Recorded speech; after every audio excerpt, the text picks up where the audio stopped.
Oh my. That is a slice to the right. Oh, we am on the other fairway. How many golfers out there struggle with these kind of issues? Other fairway tee shots, big slices to the right. I'm going to start from the ground upwards, go through your swing, some real basic fixes, changes to help you stop slicing it with the help of Coach Lockey here. So club path on this shot, 4 out to in and face the path, Matthew. Where's the face? 7.6 open. Okay, so I want to get control of that face. Yeah. Path we'll talk about. So I don't know about you, but I would always have a look at how they're holding the club. Yeah, because I'm always changing the face relationship first rather than that path. Yeah, okay, and that's going to be directly influenced by how you're holding it. So key things to think about. So let's see, a good 2 to 3 knuckles on your left hand. You might want to take your glove off for this. Often people who struggle with slices, top hand, 1 knuckle, so bent more, too much under the club. And then look at my right hand position here. So thumb and first finger coming up towards right shoulder.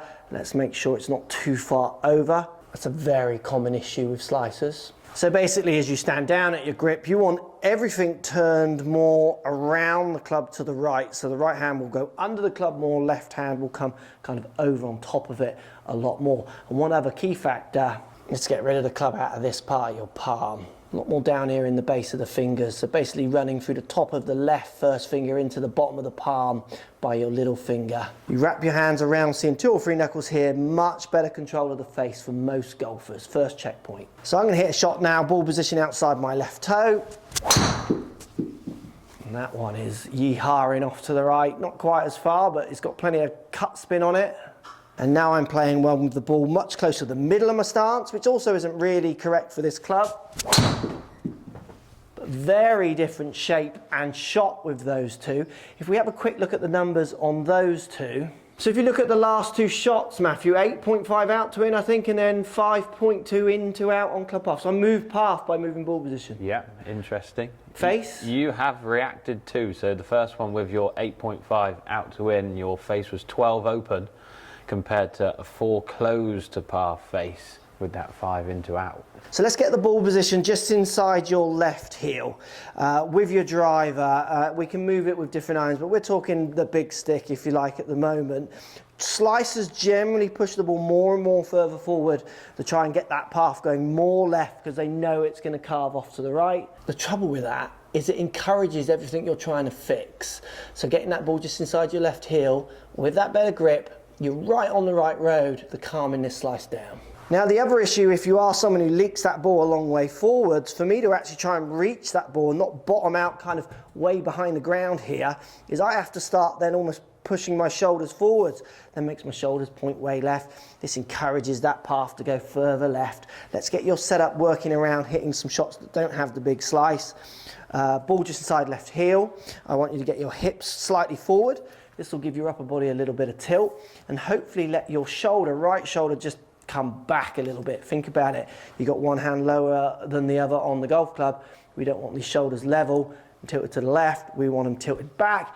And if anything, if you actually want to hit the other shape, having them slightly pointing to the right is only going to help. So you've got your grip sorted, got your ball position sorted, got some better angles in your setup.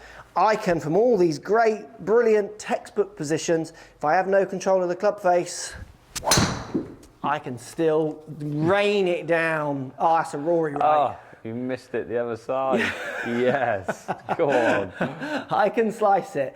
Got to get control of this face. So all these setup points are important, but they're only helping you do what we're going to try and achieve next. So big question I ask all my students, I don't know if you do this, Matt, as well. I want them to understand where the club face is at some different points of their golf swing. Yeah. So for instance, if I get to the top of the backswing and stop, I want them to twist the club in a way where they think it will deliver the path or the face close to a path, which for me would be bowing this way. That way, yeah. And then if I want to deliver it open to a path, I'm going to tend to twist it that way. It's really manipulating the loft, but it will also manipulate my face to path as well. If they haven't got an awareness at some different points of where those twists are, to be too much hook, to be too much slice, Yeah. I always think it's really hard to get them in that middle ground. Yeah, I always see better players be really good at that and understand, because they've when they're younger, they're in mirrors and window Yeah. reflections, like testing it and knowing where that club is pointing all the time. And yeah, the higher handicaps generally that come in won't have a clue. You'll ask them to twist it in one way, they won't even know which way that is, like a lot of the time. So it is big and important. So your wrist angles, the way you turn your wrist, thinking of whatever way you want to call this, you've got bowing, cupping, extension, flexion is your more technical terms. The way you move your wrist as that club is moving around your body will directly control or not control how that face relates to a path. First thing I do with all slicers is I try to get them hitting these kind of shots. Anything hooking. Low duck hooks that you'll tend to get with a driver because you're whipping all the loft off it.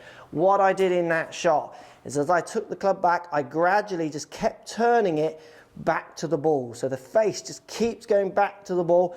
As I go up to the top of my backswing, I feel like I'm trying to turn the face up to the sky. As I start my downswing, I feel like again, I'm turning that face down and I just swing. You do this with people who slice the ball and they panic because it's the opposite. It feels really odd and they're often quite reluctant to make those bigger turns. But freeing someone up to hit that shot, it's the best thing ever, isn't it? I love it. Yeah. It's so good, especially when it's like immediate. Yeah. Like the first one, if they can do that, the first one, like the lesson's so much better than the people that slice it. Can you do that for me? Slice, and you're like, oh, yeah, this is just going to push be it that little come harder. on, like let's see one of them and not be scared of it. Yeah, yeah. Because the fact that I can do that within one shot and the fact that I can hit that other fairway within one shot, well, I've got a big canvas now to work. I've got a massive canvas to play with now. Yeah. So all I'm going to do on my next shot is I'm going to calm down the amount of turn I put in. So how much I'm turning my wrist under or not. And this is where the skill really lays. There'll be days where it just feels natural and you'll turn it an amount and you hit good shots. There'll be other days where you have to turn it low to stop it going to the right. And then there'll be other days where you have to calm it down because it's going to the left. That's the skill of the game, playing with those feelings. The trouble is, if you don't ever play with those feelings, then you're not really entering the game that much. So again, setups in place, grips feeling better, seeing 2 to 3 knuckles, ball positions not way too far forward. I've got some tilts going on in my body. I'm going to take that club back and I'm just going to turn it a little less to the ground now. There we go, so it's still overdrawing, but it's the shape I want to see.